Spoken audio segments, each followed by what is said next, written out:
بسم اللہ الرحمن الرحیم۔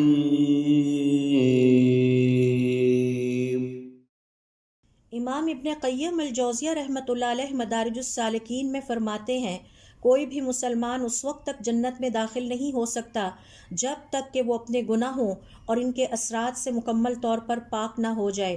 دنیا میں 4 چیزیں اسے گناہوں کی نحوست اور آلودگی سے پاک کرتی ہیں: توبہ، استغفار طلب کرنا، برائیوں کو مٹانے کے لیے کی جانے والی نیکیاں، غم، پریشانیاں، دکھ اور مصیبتیں۔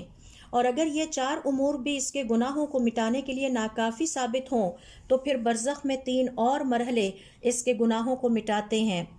اہل ایمان کی وہ دعائیں جو اس کی بخشش کے لیے کی جاتی ہیں اور اس کے لیے اللہ تعالیٰ سے جو استغفار طلب کیا جاتا ہے، قبر کا فتنہ اور اس کی طرف سے اس کے لیے کیے گئے صدقات۔ اگر یہ 3 امور بھی ناکافی ثابت ہوئے تو پھر قیامت کے دن مزید 3 مراحل اسے گناہوں سے پاک کریں گے اور اس کی مغفرت کا باعث بنیں گے۔ قیامت کے دن کی ہولناکیاں، مختلف سفارش کرنے والوں کی سفارشیں، اگر وہ ان سفارشوں کا مستحق ٹھہرا، اللہ رب العزت کا عفو و درگزر۔